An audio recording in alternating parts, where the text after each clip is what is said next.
Alright, what's going on, guys? So if you've been keeping up with the channel, you know we just finished our first blind playthrough of the new Demon's Souls remake. And today I just wanted to come on here and give my honest thoughts and opinions on the game and my overall review of it. And you might notice the Sekiro gameplay in the background. I didn't want to give any spoilers in the video, and I'm not going to be including spoilers in my review.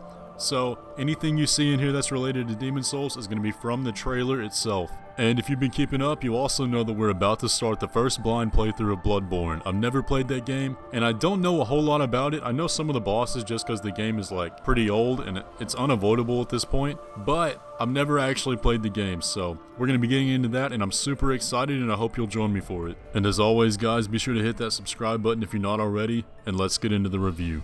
So the way I want to go about this is, there's a lot of reviews already out there about Demon's Souls, and I don't really want to just do an ordinary game review. I want to give this from the perspective of someone who's played all the other Souls games and knows the formula very well, and the perspective that going into Demon's Souls after playing all of those can have, and the way you might feel about it as someone like that. So let's start off by talking about the gameplay.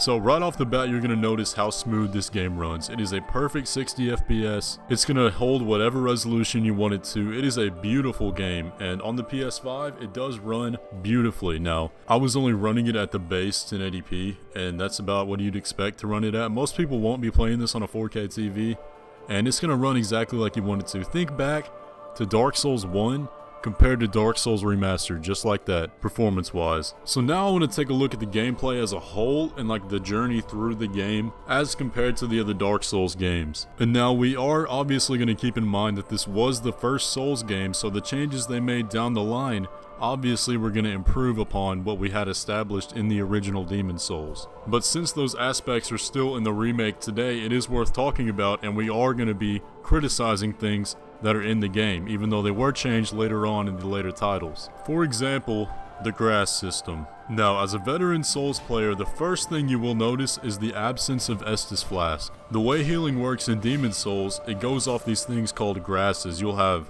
different stages called crescent, half, late, and full moon grasses, and so on. Going off the different stages of the moon, it corresponds to how much health it'll actually heal of you. Now, while you don't get these items back, they are commonly found around the world, but there are certain archstones that basically have 0 throughout the entire level. And while this can have the advantage of allowing you to stockpile a lot and bring in a lot more healing than you would have in a normal Dark Souls game, you won't find yourself doing that necessarily unless you grind for a very long time. And as a new player, I found myself in several situations where I used all my healing before I even got to the boss, and I had to go back and grind for several hours if I wanted to have enough to get me back there and have enough to actually fight the boss with. And as a veteran Souls player, this is very frustrating, and it caused me to get into a sense where I actually didn't want to play the game several times. But by far the most frustrating thing to me about this game was the lack of bonfires throughout the level. So as someone going through the game blind, it took me a while to understand exactly how it works. So the formula for this game is very different to Dark Souls in that you start at an archstone and you have a checkpoint right at the beginning. And now you're supposed to go through the level and find shortcuts. There aren't going to be any bonfires, and you're not going to get another archstone until you beat the boss. And at times these runs to the bosses can be completely grueling. I know if you watch my playthrough,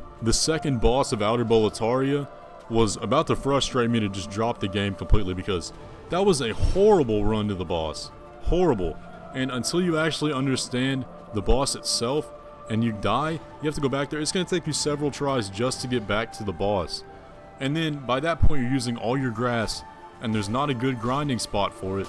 So unless you're just going to sit there and grind for hours and hours and hours, it's not going to be very enjoyable. And obviously the Souls games aren't supposed to be enjoyable at all times, but it just didn't really feel fair to me. But when I figured it out, obviously I could get through it easily. But as a new player, having played the other Souls games, it's such a jarring change of pace that I feel like it can cause a lot of veteran Souls players to drop the game completely. So just expect that going in. It's going to be very different than what you're used to. And I think the vast difficulty of this game comes from the areas themselves and not the bosses. I found myself first trying a majority of the bosses and second trying the ones that I had a little bit of difficulty with. There were like 2 bosses in the whole game that actually took me more than 3 tries. And I wouldn't really call myself like a top of the line player. I mean, I would say I'm probably slightly above average.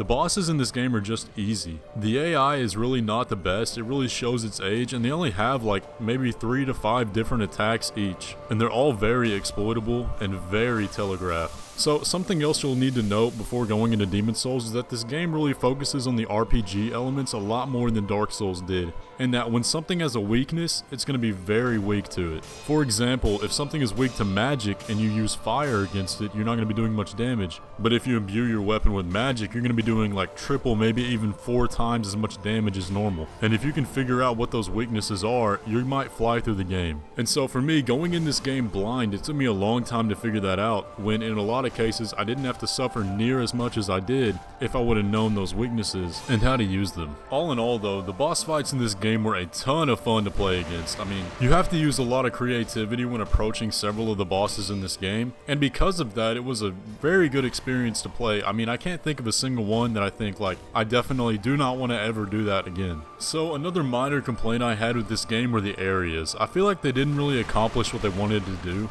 And I think that is mainly due to the fact of the grass healing system, and that being limited, it really felt like it put a damper on exploration, and I did not want to go off of the beaten path. Like, as soon as I found the boss, I wanted to go straight there and not waste any time and not waste any of my resources. And because of that, I felt like I missed out on so much of the game, because I just didn't want to go grind for hours to get more grass. Aside from that though, aesthetically the areas are beautiful, and they were a lot of fun to play through, except for the very last archstone.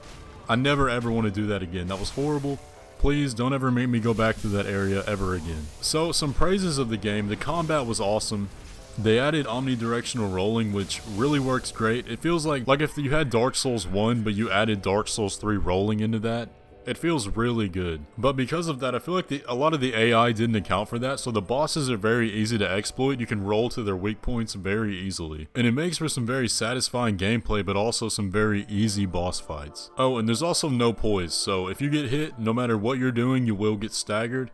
And that was very annoying for me. But I think I want to wrap this up, so if I wanted to score this on my Souls tier list, I would definitely put it below Dark Souls 1 and Sekiro, but maybe on par with Dark Souls 3 and Dark Souls 2, if we take PvP out of the equation. So I would say to everyone that's trying to avoid spoilers and doesn't have a PS5 yet, you're really not missing a whole lot.